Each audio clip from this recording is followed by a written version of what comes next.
The National Disaster Management Task Force, chaired by the Vice President, was established to spearhead coordinated and concerted efforts towards disaster risk reduction and mitigation in the Gambia.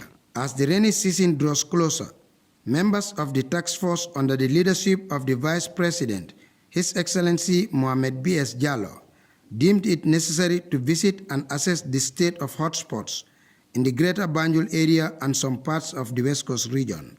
The Vice President and delegation first visited the Bone Road polder in Banjul before proceeding to inspect water canals in Kotu, Batil Hardin Highway, Jabang Estate and Abuko. Speaking at the end of the tour of disaster-prone areas, VP Jallow explained the rationale behind the initiative. The first objective of my mission is, first of all, to look at what action was taken, whether they have done what they had agreed to do. That was the first thing. That was why when we first visited the Bond Road polder, we realized that yes, in actual fact, there is an improvement there because the machines are bought and the system is now working. And again, maybe going a step back, we realized that the problems after last year, the problems can be summarized maybe threefold. One is like system failure in terms of the structures that are supposed to be done.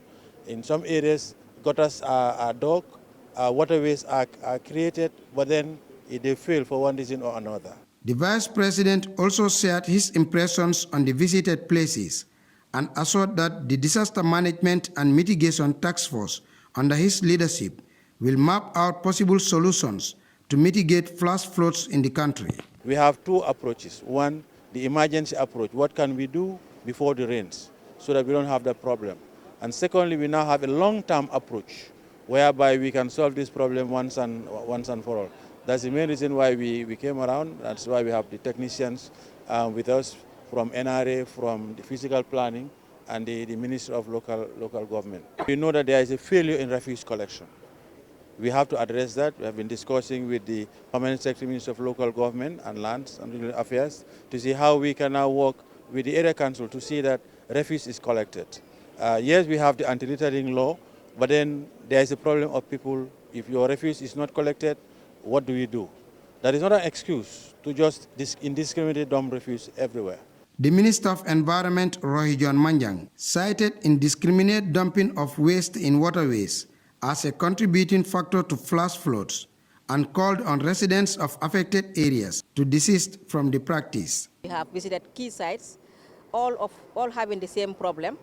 It's just a matter of having a good drainage and also supporting the environment in cleaning, and people also to take the lead in avoiding indiscriminate littering. We have seen a lot of waste on in the gutters, which is also blocking the waterways.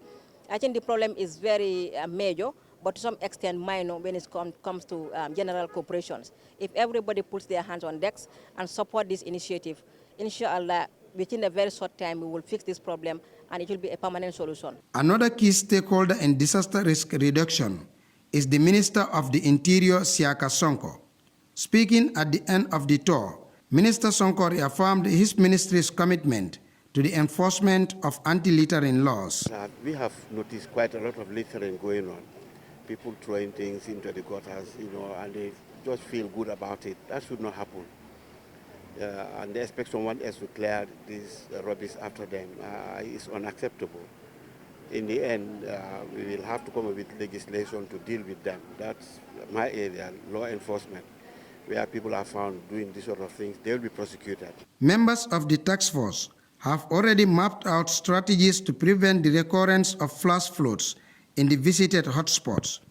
They further urge people to avoid settling on waterways and in swampy areas. Alajimbai, GRTS News.